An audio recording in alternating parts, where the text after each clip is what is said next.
l'Angleterre. Autrefois assujettie par les conquérants romains, cette minuscule nation insulaire est devenue l'un des empires les plus vastes et les plus puissants de l'histoire, s'étendant à travers le monde entier, sur tous les continents. Sa superficie était inimaginable.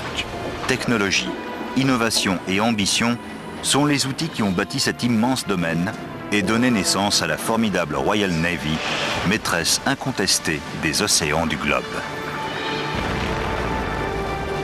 La Royal Navy est le Microsoft de la mondialisation des 18e et 19e siècles. Elle est partout. Les impressionnants symboles de l'hégémonie britannique provoquent encore l'admiration et le respect aujourd'hui.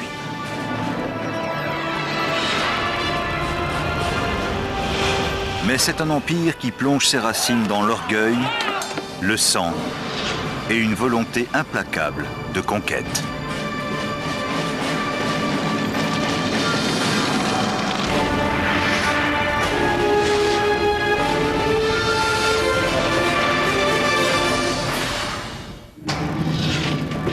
« 410 après Jésus-Christ, l'empire le plus puissant du monde est attaqué. Aux confins des îles britanniques, les légions romaines, jadis redoutables, se retirent vers la côte. Elles laissent dans leur sillage un vide militaire et politique. Pour la première fois en 400 ans, la fragile nation insulaire est livrée à elle-même. C'est la fin d'un empire et la naissance d'un autre.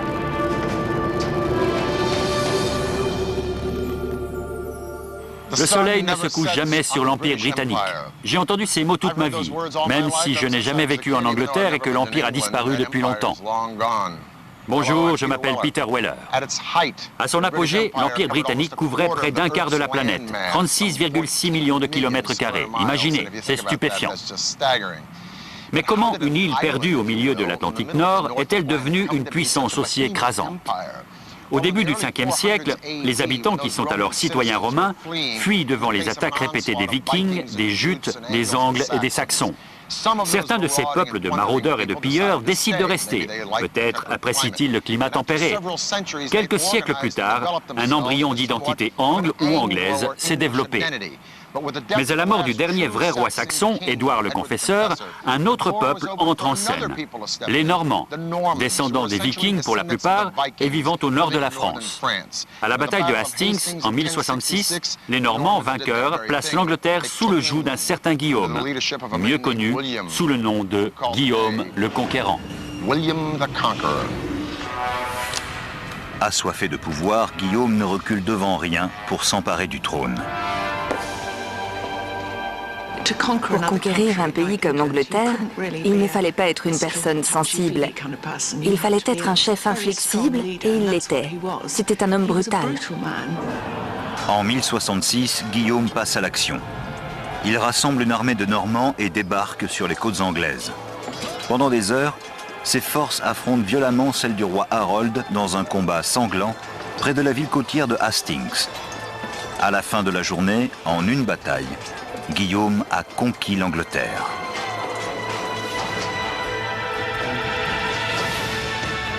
Il va emprunter de nombreuses idées aux Romains et lancer une série de grands projets architecturaux qui vont transformer le paysage anglais.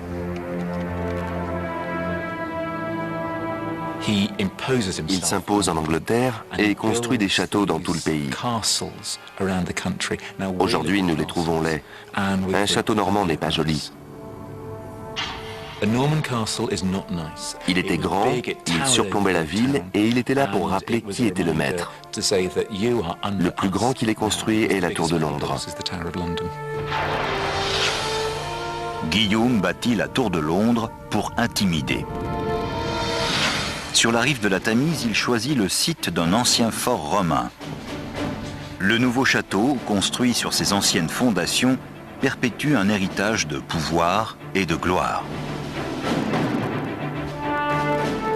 L'ensemble comprend un rempart défensif entourant une tour imposante d'une hauteur de 27 mètres.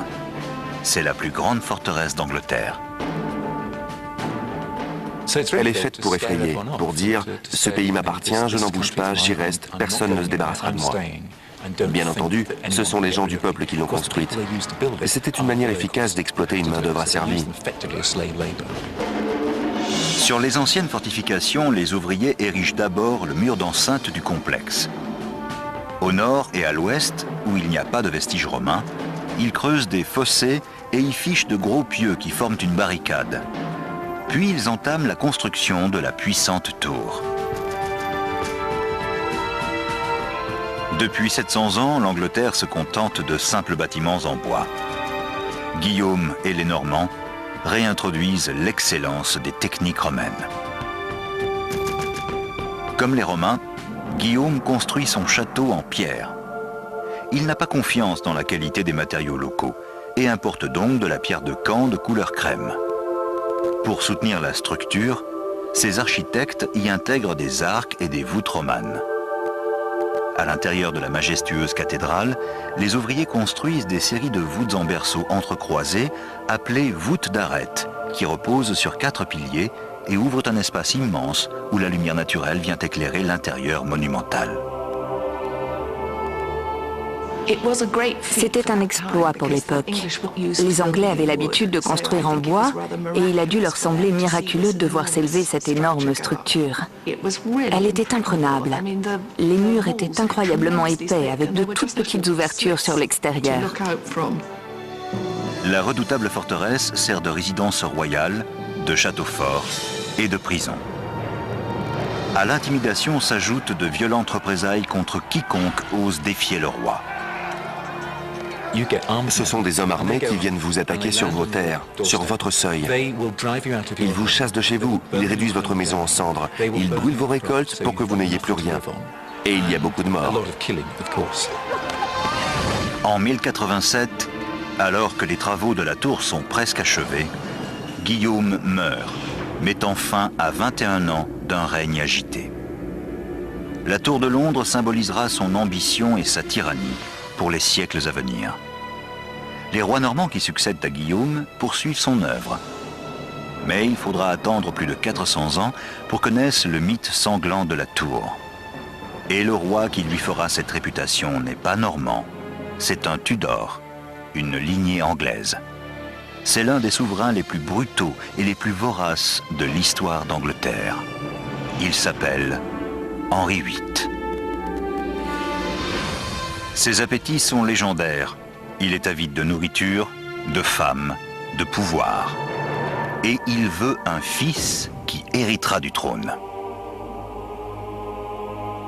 La meilleure façon d'accomplir son devoir et sa destinée de roi est d'engendrer une lignée d'héritiers mâles en bonne santé.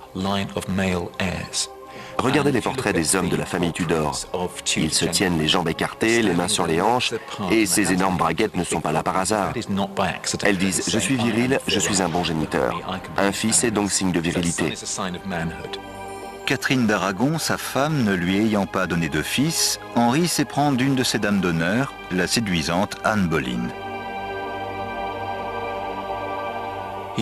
Il tombe passionnément amoureux d'Anne Boleyn. Il est fou de désir pour elle car c'est une femme très très sexy. Et elle le sait. Il n'y a qu'un problème. Comment se débarrasser de son épouse? En dehors du meurtre, bien sûr, la seule solution, c'est le divorce. Mais le pape refuse de lui accorder le divorce et le roi entre en fureur. Puisqu'il n'est pas maître de la religion en son pays, il la changera, tout simplement. Il coupe tout lien avec Rome et se nomme chef de la nouvelle Église d'Angleterre. À présent, Henri a le pouvoir absolu dans son royaume. Il divorce de Catherine et fait d'Anne sa reine. Mais elle non plus ne réussit pas à lui donner un fils et se retrouve accusée d'adultère. On en fait une affaire des plus scandaleuses. On dit qu'elle n'a pas une simple liaison, mais plusieurs à la fois, que des orgies ont lieu au palais. Et Henri ne demande qu'à y croire. Henri fait arrêter Anne et l'enferme dans une tour de Londres qui a pris de l'ampleur. L'ensemble derrière sa façade impénétrable couvre à présent plus de 7 hectares. La barricade de bois a été rallongée et remplacée par d'épais murs de pierre. Une succession de tours renforce leur solidité et leur stabilité. À l'intérieur du rempart extérieur, un autre mur a été construit pour établir une deuxième ligne de fortification. Un fossé creusé autour du périmètre et rempli d'eau forme une douve. Avec ces défenses supplémentaires, le complexe de la tour est pratiquement inexpugnable. Sous le règne impitoyable de Henri VIII, la forteresse devient le théâtre d'une débauche de violence, à la fois prison célèbre, donjon et lieu d'exécution de ses nombreux ennemis. Anne y attend son sort, la mort par décapitation. Les exécutions à la hache n'étaient pas belles à voir. Bien souvent, un seul coup ne suffisait pas. Mais Anne Boleyn a eu droit à un traitement de faveur. Tu auras ce qui se fait de mieux, ma chérie. Au lieu de la décapiter à la hache, ce sera fait bien proprement à l'épée. Le 19 mai 1536, Anne est conduite dans une cour privée à l'intérieur de l'enceinte de la tour. D'un seul coup de lame, le problème de Henri est réglé. Mais le désir de descendance mâle du roi fait partie d'une quête plus ambitieuse. Depuis le début de son règne, il nourrit un rêve de gloire suprême, faire de l'Angleterre un empire. Henri a toujours eu derrière la tête l'idée d'un royaume s'étendant dans toute l'Europe et au-delà. Sa grande vision, son rêve, son ambition majeure était de créer un empire. La décision de Henri le place directement sur la trajectoire des deux superpuissances européennes, l'Espagne et la France. Son plan d'attaque, couvrir les mers d'armes de destruction massive flottantes.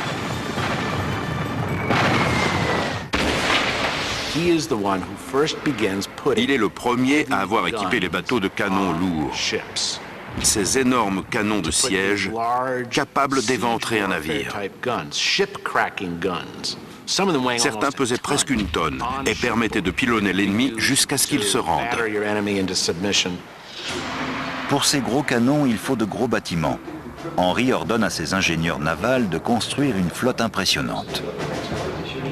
Son joyau, le vaisseau amiral, est l'un des premiers navires de guerre du monde. Il s'appelle le Mary Rose. Le Mary Rose illustre parfaitement la mentalité des stratèges navals de l'époque. Mettre sur le pont un maximum de canons lourds pointant dans toutes les directions. C'est à ça que le Mary Rose était destiné, devenir un porte-canon. Le Mary Rose présente une avancée technologique majeure en matière militaire, les sabords. Des ouvertures sont percées dans les flancs du navire et munies de couvercles rabattables. Elles permettent aux canons d'être positionnés et mis à feu depuis les côtés. Les ingénieurs navals peuvent à présent créer des ponts uniquement destinés à l'artillerie. Ce surplus d'armement fait du Mary Rose une machine à tuer. C'était une grande révolution dans la construction navale. Le Mary Rose en représente le tout début. Au milieu du XVIe siècle, l'Angleterre a entamé sa marche irrésistible vers la domination navale. Mais Henri se heurte à un problème. Le coût faramineux de l'armement des vaisseaux avec des canons en bronze vide le trésor royal. Il doit trouver d'autres moyens de fabriquer l'artillerie lourde dont ont besoin ses armées et sa marine pour être efficaces, mais à un moindre prix. Le canon en fonte est la solution. Il revient à moins d'un cinquième d'un canon en bronze. Jusqu'alors, il n'a jamais été possible de couler un canon en fonte. Mais Henri sait comment s'y prendre. Il se tourne vers la grande région de l'industrie du fer, le Weald, et confie une mission à ses ingénieurs. La difficulté pour couler une grosse pièce comme un canon, c'est qu'il faut déjà faire fondre le fer à très haute température. Il n'y a qu'un moyen d'obtenir de telles températures, et c'est une merveille technologique pour l'époque, le haut fourneau.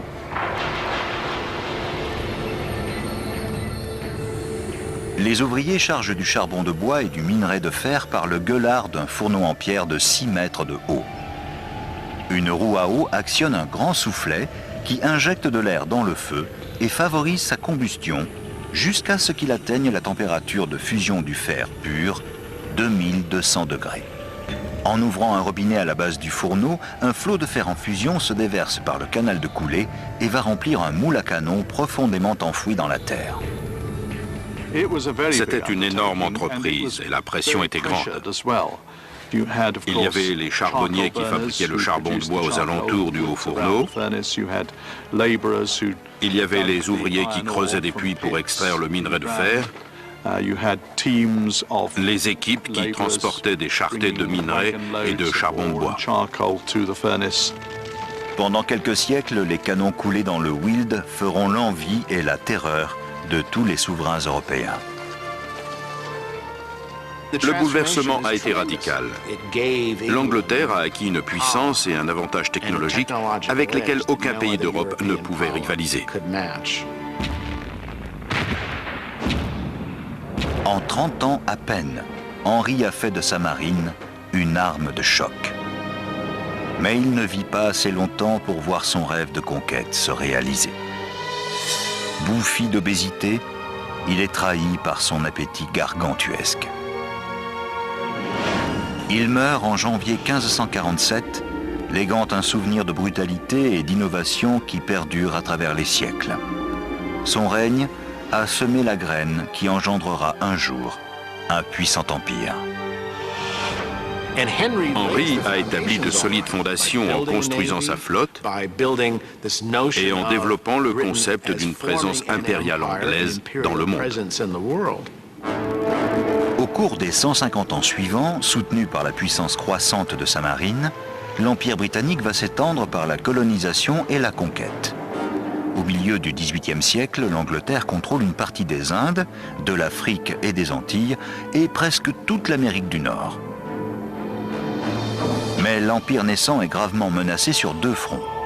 Et le roi qui doit le défendre, George III, est en proie à ses propres démons. On dit qu'il était fou. En fait, il était atteint d'une maladie génétique qui touchait son cerveau. George subit sa première attaque de démence en 1788. 7 ans auparavant, il a reçu un soufflet magistral.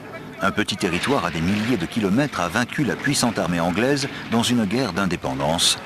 On l'appelle l'Amérique. Quand les troupes britanniques quittent la ville de York, quand elles se rendent, elles entonnent cet air. Le monde tourne à l'envers. Et c'était le cas. Le monde avait basculé. Il était devenu fou puisque les rebelles gagnaient. Durant la décennie suivante, l'univers de George s'écroule lentement sur lui. Et en 1804, une autre menace pousse le roi et son empire au bord de l'abîme. Napoléon Bonaparte. Au début du XIXe siècle, l'ogre français est en pleine conquête de l'Europe. Seule l'Angleterre le sépare encore de la domination totale. Il était aussi dangereux que les nazis pendant la Deuxième Guerre mondiale. Il rassemblait des forces pour un débarquement en Grande-Bretagne. La marine royale est devenue une force redoutable. En 1805, elle affronte la flotte napoléonienne lors de la célèbre bataille de Trafalgar. Grâce à des tactiques audacieuses et aux navires les plus sophistiqués de leur temps, l'Angleterre écrase les flottes françaises et espagnoles. Trafalgar confirme la position de l'Angleterre comme puissance maritime suprême. Les Britanniques sont les maîtres incontestés de la technologie navale. En 1815, au moment de la défaite finale de Napoléon, George III est constamment en proie à la démence et n'est plus qu'un simulacre de souverain. Il a perdu l'esprit, il est aveugle, il erre dans les couloirs du château de Windsor, il faut le nourrir comme un bébé. Il a la barbe et les cheveux longs et il ne sait pas quel jour on est. C'est très triste. C'est l'époque où la suprématie de sa technologie navale est en train de faire de l'Angleterre une superpuissance. Mais c'est une autre branche de sa supériorité technique qui va porter l'Empire britannique à l'hégémonie mondiale. Le 19e siècle ouvre une période d'inventivité technologique telle qu'on n'en avait pas connue depuis les Romains. On peut difficilement imaginer une autre période de l'histoire qui ait connu une telle créativité au niveau technologique, une telle volonté d'expérimenter les possibilités de la mécanique, de la technique, de l'architecture. Dans le passé, les empires se bâtissaient à main nue. Les Britanniques vont régner sur leur territoire par la machine. Les innovations telles que la fonte et la conversion des navires de guerre en engins balistiques offensifs armés de canons ont transformé la marine britannique, qui à son tour a fait de l'Angleterre un empire. Et cet empire militaire et commercial qui s'étend de l'Europe à l'Asie et des Amériques à l'Afrique domine les mers. Mais qu'en est-il des terres? Car au début des années 1800, la Grande-Bretagne explose de productivité mais manque de moyens de distribution terrestre. En 1782, James Watt a mis au point un moteur à vapeur. Mais il faut attendre 40 ans pour que George Stephenson et son fils Robert lui ajoutent un foyer, une chaudière, des pistons et une invention remarquable, la cheminée, qui propulse une locomotive nommée la fusée à la vitesse effarante de 40 km à l'heure. Le transport commercial terrestre connaît une mutation radicale avec la naissance du chemin de fer.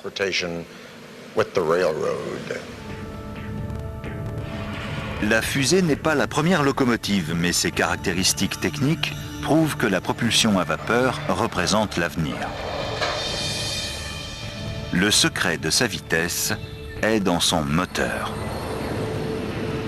Une série de tuyaux de cuivre transporte les gaz chauds d'un foyer alimenté au charbon jusqu'à une chaudière où l'eau est portée à ébullition. La vapeur ainsi créée s'élève sous un dôme et passe dans le cylindre à travers une soupape.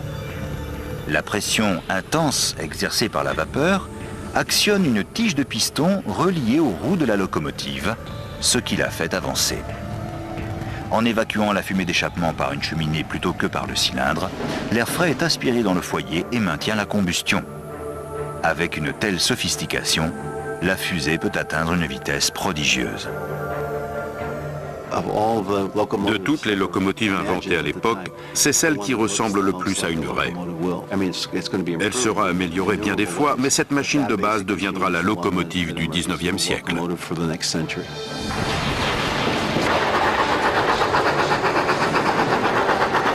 En Grande-Bretagne, on se bouscule pour construire des voies ferrées. Et en 1833, un brillant ingénieur se fait un nom dès son entrée dans la partie. Son nom, Isambard Kingdom Brunel. Brunel avait le sens du spectacle. Il était élégant, il avait une femme superbe, c'était une célébrité et il savait en jouer à fond. C'était aussi un bourreau de travail. Il avait beaucoup de mal à déléguer. Brunel a une vision audacieuse pour son chemin de fer. Son projet est le plus ambitieux de tous, un immense réseau de voies ferrées sillonnant toute l'Angleterre.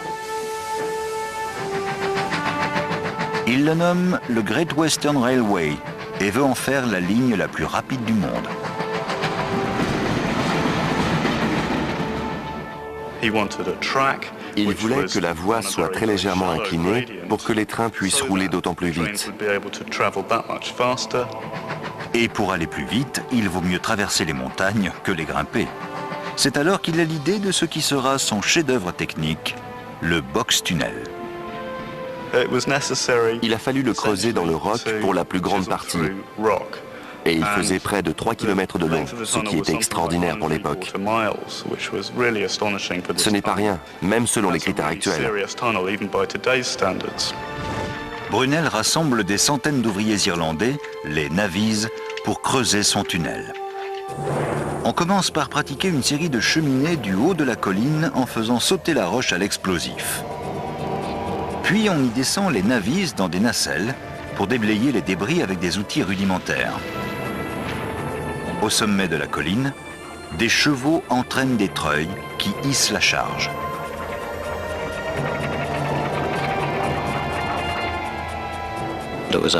C'était une méthode longue, pénible et parfois dangereuse. Il y a eu des morts durant la construction du box-tunnel.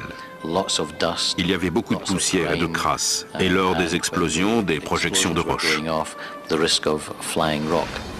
Le tunnel sera terminé 4 ans plus tard au prix de 100 vies humaines. La ligne est ouverte depuis 1841 et les trains traversent encore le Box-Tunnel aujourd'hui. Très vite, la fièvre ferroviaire déclenchée par Brunel s'étend au reste de l'Empire, resserrant l'étau de l'Angleterre sur la planète. Au milieu du 19e siècle, le chemin de fer, d'abord en Angleterre puis partout où il se développe, est la source de merveilles incroyables. Les locomotives sont énormes, bruyantes et sales. Elles représentent la puissance et la vitesse, la conquête de l'espace et du temps. Elles sont terriblement impressionnantes. L'éclatant succès du chemin de fer donne à la Grande-Bretagne des décennies d'avance technologique sur le reste du monde. L'Empire marche à grands pas vers son apogée. Mais un terrible coup du sort va l'ébranler jusque dans ses fondements.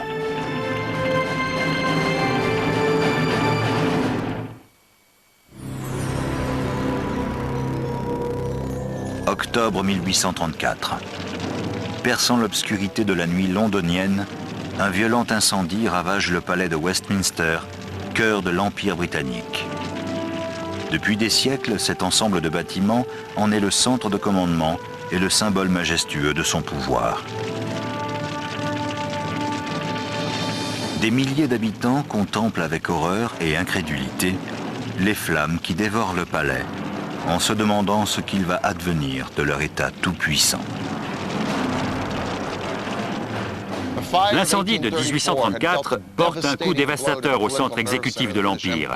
Le palais de Westminster avait tenu bon contre vents et marées depuis la fin du XIe siècle et Guillaume le Conquérant. Devant les ruines, la population se demande si le Parlement s'y réunira à nouveau, si ses membres pourront un jour revenir voter entre ces murs magnifiques qui ont vu la naissance des usages de la politique moderne. On nomme donc une commission royale pour en décider. Et la commission décide de reconstruire le Parlement au même endroit. Ce qui soulève une question plus épineuse. Quel style doivent avoir les bâtiments? Néo-gothique, français, italien ou anglais?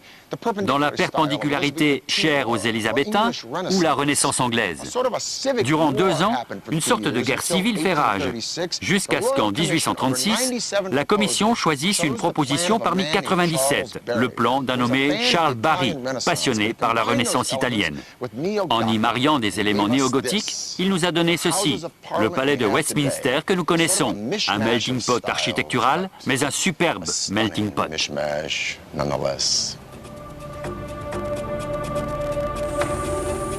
Des ruines de l'ancien Parlement, les architectes font surgir un bâtiment gouvernemental de proportions gigantesques. 2 fois la taille du Capitole de Washington.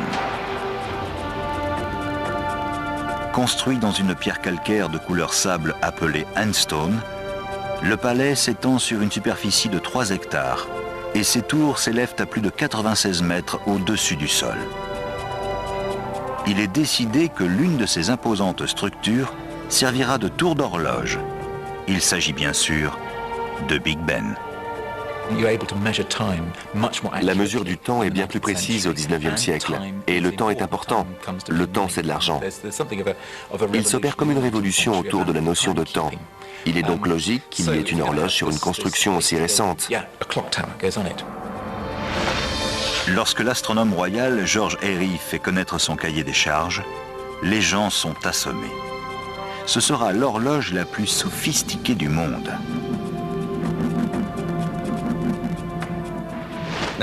Airy a des exigences très précises. Par exemple, l'horloge doit être exacte à une seconde près par période de 24 heures. De plus, les rapports d'exactitude doivent lui être télégraphiés à l'observatoire de Greenwich sur la Tamise 2 fois par jour. On n'est pas au XXIe siècle, ère de l'information. Pour un fabricant de montres numériques, ce n'est pas la mer à boire. Mais pour un horloger du XIXe siècle, faire une horloge aussi énorme, dans une tour aussi immense, avec un mécanisme aussi lourd, des aiguilles aussi pesantes, une telle précision et une telle exactitude, une exposition à la pluie, au vent et aux éléments, seconde après seconde, jour après jour, année après année, c'est absolument inimaginable. C'est comme aller sur la Lune. Le Parlement, à bon droit, demande donc à Airy s'il peut proposer un projet un peu plus raisonnable et un peu moins cher. Mais celui-ci reste inflexible. C'est ainsi que l'horloge que nous appelons aujourd'hui Big Ben, qui est en fait le nom de la cloche, est devenue l'étalon mondial de la précision horaire. Fait étonnant, c'est un amateur, Edmund Beckett Denison, qui invente le système d'échappement, assurant à la célèbre horloge son extrême précision, alors que les spécialistes ont échoué. Comme toutes les horloges de son temps, elle est mue par des poids, des roues et un pendule. Mais la conception de Big Ben comprend un tout nouveau dispositif qui protège le pendule des éléments extérieurs. Deux bras métalliques contrôlent une roue à 3 rayons. À chaque oscillation du pendule, un des bras s'ouvre et la roue tourne d'un cran, ce qui régule le mouvement de l'horloge. Lorsque la pluie ou la neige alourdissent les aiguilles, les bras isolent le pendule qui continue à osciller sans en être affecté. Et pour la régler, les horlogers n'ont qu'à puiser dans leur poche. On utilise des pièces de monnaie pour ajuster la précision. Une pièce d'un penny posée sur le pendule ou retirée fait gagner ou perdre à l'horloge 2/5 de seconde par 24 heures. Grâce à cette méthode simple mais géniale, l'horloge est reconnue dans le monde entier comme une merveille de technologie de précision. La tour de l'horloge, dominant le Parlement, centre de l'Empire, a une importance symbolique majeure. C'est comme si le temps lui-même était gouverné par les Britanniques.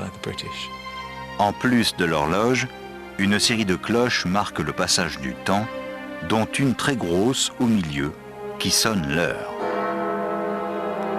C'est un maître fondeur nommé George Mears qui coule la cloche géante en suivant les instructions précises de Denison.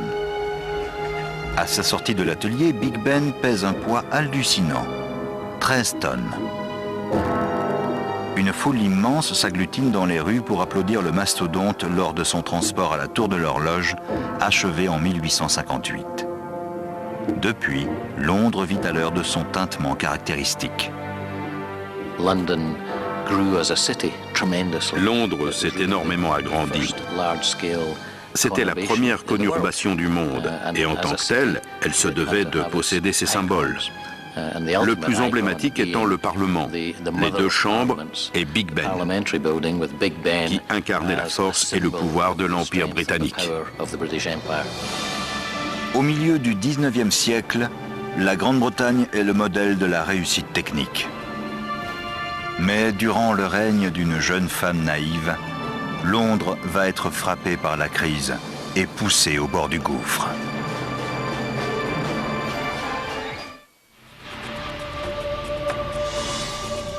En 1837, une adolescente prend les rênes de l'empire le plus puissant du monde. Son accession au trône provoque un bouleversement en Grande-Bretagne. Ses sujets et son gouvernement la jugent gâtée, impétueuse et mal préparée à régner. C'est la reine Victoria. Elle n'avait que 18 ans quand elle est montée sur le trône et ses 2 premières années de règne ont été dures. Elle était très impopulaire. Rien ne laisse présager que cette jeune fille immature va devenir le symbole vénéré de l'immense pouvoir de l'Empire. Sa métamorphose commence après son mariage avec son cousin Albert en 1840. Elle est tombée amoureuse au premier regard. Toute sa vie, elle voudra s'appuyer sur quelqu'un au sens métaphorique et littéral. Albert est capable de la prendre par la main. Il l'aide à grandir. L'Empire couvre à présent la planète, de l'Amérique du Nord à l'Australie. Albert et Victoria imposent l'excellence à leurs ingénieurs car ils savent que les percées technologiques sont cruciales pour l'Empire en expansion. Et aucune ne l'est davantage que la récente invention du télégraphe. C'était un empire qui s'étendait littéralement sur le monde entier. On disait que le télégraphe électrique annihilait l'espace et le temps. L'industrie du télégraphe prend le monde d'assaut, et c'est la Grande-Bretagne qui mène la charge. Au milieu du 19e siècle, plus de 155 000 km de câbles en acier torsadé sont posés. On peut désormais envoyer un message de Grande-Bretagne aux Indes en quelques heures. C'est la toute première autoroute de l'information. Grâce à elle, l'Empire assoit son pouvoir plus efficacement que jamais. C'était un exploit extraordinaire, c'est indiscutable. Ce n'était tout simplement pas concevable avant qu'ils le fassent. Si les avancées techniques soudent l'Empire, elles déclenchent également un boom industriel sans précédent. Les paysans envahissent les villes pour profiter des offres d'emploi. La productivité atteint des sommets, tout comme la population de Londres, centre névralgique de l'Empire.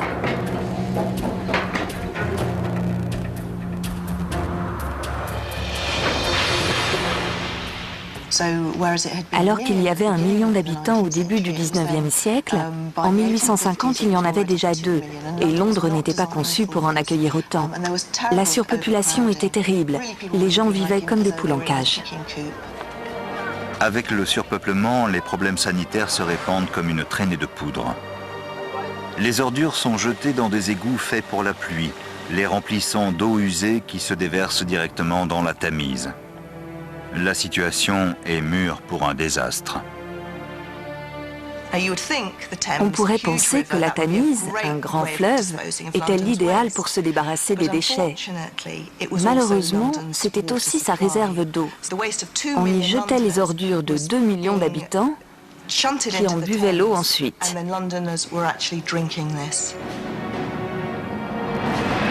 1848. La catastrophe s'abat sur Londres. Une épidémie de choléra balaie la ville congestionnée, faisant plus de 14 000 morts. 3 ans plus tard, une deuxième vague fait 10 000 victimes de plus. Les cimetières s'emplissent de cadavres. La ville la plus moderne de son temps affronte une situation qui ne s'était pas présentée depuis la grande peste du Moyen-Âge.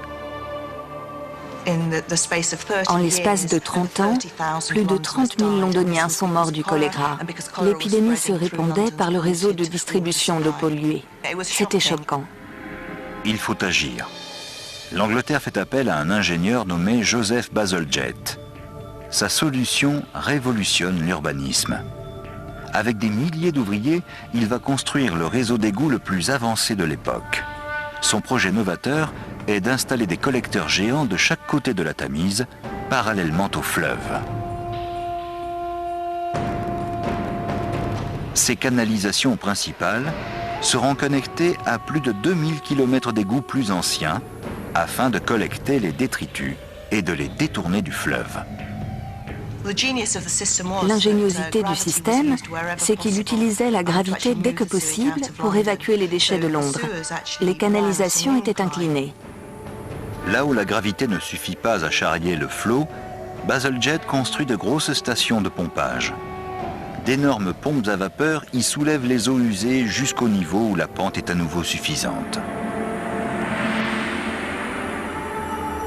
Les collecteurs guident les déchets vers 2 profonds réservoirs où ils sont entreposés puis libérés à marée haute afin que la nature les dégrade proprement.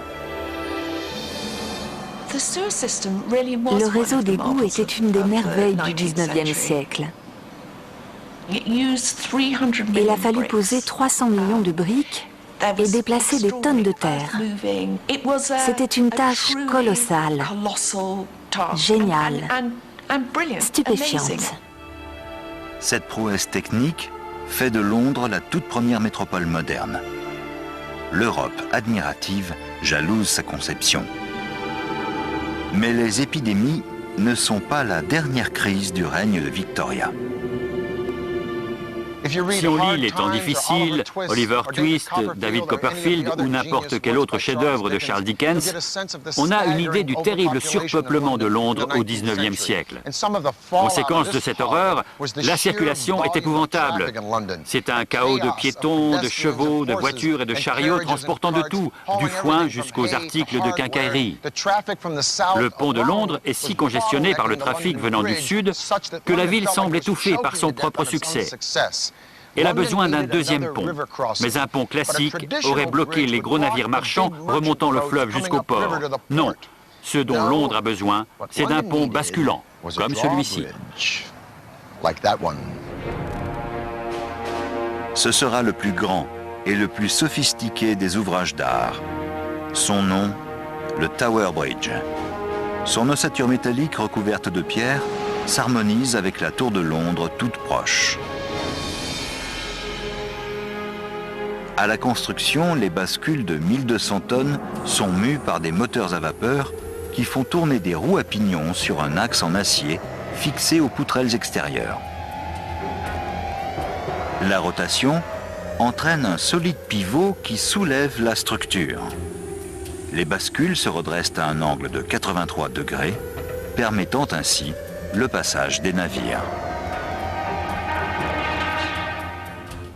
Il ne fallait qu'une minute pour lever le tablier. C'était une prouesse technique extraordinaire. La construction du Tower Bridge demandera plus de 400 ouvriers et 8 années de travaux. Aujourd'hui, c'est un des ponts les plus célèbres et les plus reconnaissables du monde. Albert, véritable force motrice de ces innovations techniques, ne vivra pas assez longtemps pour les voir en œuvre. Sa mort en 1861 anéantit Victoria. La reine Victoria a sombré dans le désespoir le plus profond. Durant près de 10 ans, la reine s'isole de tous. Mais lorsqu'elle finit par reprendre sa vie publique, elle est plus forte et plus puissante que jamais. L'adolescente immature s'est muée en souveraine moderne et prend la place qui lui revient en tant que dirigeante de l'Empire britannique. On érige des statues à son image dans le monde entier. Il y a de grandes célébrations partout et bien souvent, les peuples colonisés se joignent aux réjouissances. Elle est la mère affectueuse. Victoria est devenue le symbole de la splendeur et de la puissance de l'Empire. Son règne marque l'apogée du pouvoir britannique dans le monde. Les Anglais ont des possessions sur tous les continents et gouvernent plus de 400 millions d'hommes et de femmes. Aucun autre pays ne peut rivaliser avec leur immense pouvoir.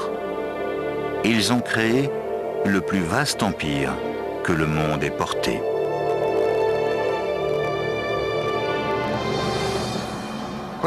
La reine Victoria meurt en 1901, à l'aube du XXe siècle. Elle a dirigé le royaume le plus grand, le plus optimiste, le plus confiant et le plus innovant de l'histoire.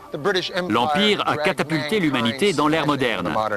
Avec la production en série et la rapidité des transports et des communications, le monde a été totalement bouleversé. Tous les pays de la planète ont bénéficié d'une manière ou d'une autre de l'ambition et de l'imagination britannique. Peut-être que le soleil a fini par se coucher sur l'Empire britannique, mais au regard des miracles de l'ère moderne, il n'a jamais été aussi brillant. C'était Peter Weller.